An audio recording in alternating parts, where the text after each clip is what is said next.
미국 정부가 인텔 다음으로 이제 리튬 회사 지분까지 사들일 수 있다는 소식 보셨어요? 네, 봤습니다. 다음은 원전 관련주 아니냐 뭐 이런 분석까지 나오고요. 그렇죠. 또 한편에서는 게임 회사 EA가 어마어마한 규모로 팔렸는데 시장은 뭐 셧다운 우려 같은 거에도 그냥 오르고 있단 말이죠. 네, 맞아요. 오늘 이 흥미로운 돈의 흐름, 또 시장 움직임, 그 속을 한번 깊이 들여다보겠습니다.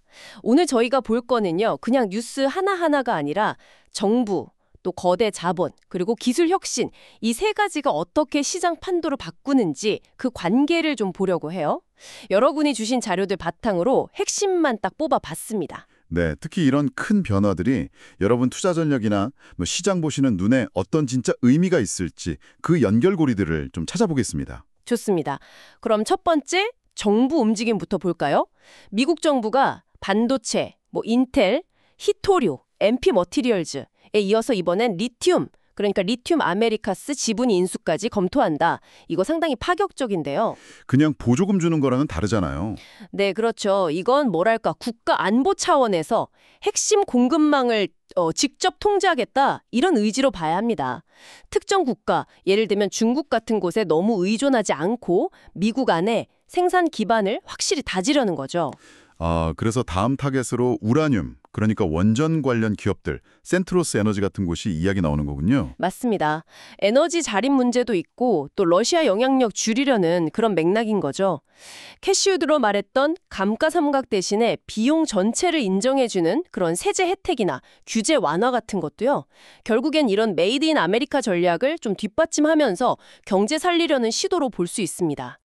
반도체나 의약품 쪽에서도 1:1 생산 규칙 이런 관세 정책 얘기도 있던데요. 그건 좀 구체적으로 뭔가요? 네, 그건 예를 들어서 특정 품목을 해외에서 얼마큼 들여오면 그만큼의 가치나 물량을 미국 안에서 생산해라, 뭐 이렇게 요구하는 걸 수 있어요. 안 그러면 관세 같은 불이익을 주고요. 굉장히 강력한 국내 생산 압박 카드죠.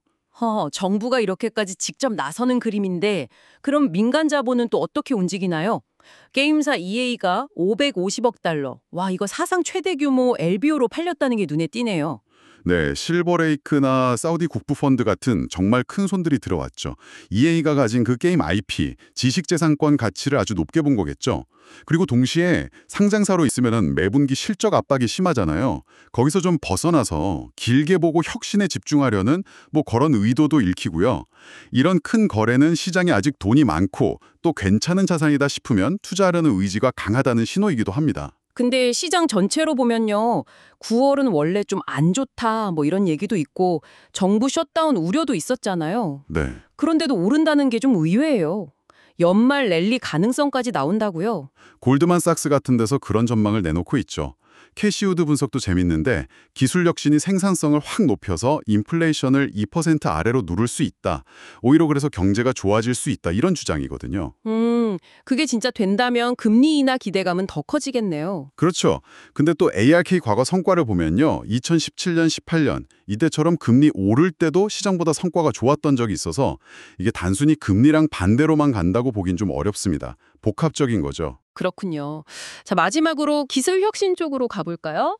캐시우드가 특히 스테이블 코인, 그러니까 테더나 서클 같은 그런 달러 연동 코인들 중요성을 강조했다고요? 맞습니다. 이게 이제 탈중앙 금융, 디파이 생태계의 아주 중요한 인프라가 될 거고 차세대 인터넷 기반이 될 수도 있다. 뭐 이런 전망이죠. 이더리움 현물 ETF 대신에 관련 채굴 기업, 비트마인 같은 데 투자한 것도 좀 흥미로운데요. 단순히 가격 오르는 것만 보는 게 아니라 스테이킹. 스테이킹이요? 네, 그러니까 보유한 암호화폐를 네트워크 운영에 맡기고 그 대가로 보상을 받는 그런 꾸준한 수익 창출. 이걸 중요하게 본 겁니다. 금이랑 암호화폐에 같이 투자하는 바벨 전략 이야기도 있었죠. 지정학적 불안정성에 대비한다고요? 네, 그 엮기 안끝에 무게추 달듯이 전통적인 안전자산인 금이랑 변동성은 크지만 잠재력 있는 암호화폐를 같이 가져가서 위험도 나누고 수익 기회도 잡는 그런 전략이죠. 그리고 ARK ETF 주변에서 IPO 전후로 돈이 확 들어왔다 나가는 현상이 있잖아요. 네네. 그건 시장 참여자들이 ARK가 IPO 물량 배정받을 걸 예상하고 그걸 선점하려는 뭐 일종의 게임처럼 해석하기도 합니다.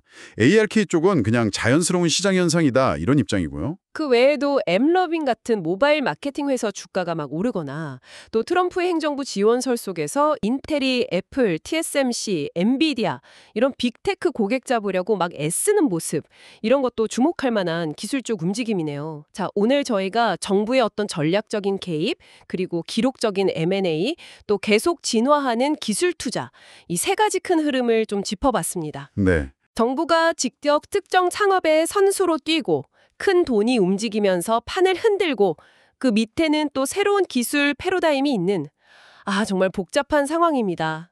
네, 이럴 때일수록 그저 보이는 현상 너머에 있는 동기나 맥락을 잘 읽어내고 자신만의 관점을 딱 세우는 게 중요해 보입니다. 마지막으로 이런 질문 한번 던져보고 싶어요. 정부가 반도체, 리튬, 어쩌면 우라늄까지 이렇게 특정 산업에 직접 그리고 깊숙이 개입하는 게 일상이 된다면 우리가 알던 자유시장 경제 모습은 어떻게 바뀔까요? 흥미로운 질문이네요. 그리고 그 과정에서 우리가 아직 못 보고 있는 새로운 기회나 또 전혀 예상 못한 리스크는 뭐가 있을지 한번 생각해 보시면 좋겠습니다. 다음 시간에 더 재미있는 분석으로 찾아뵙겠습니다.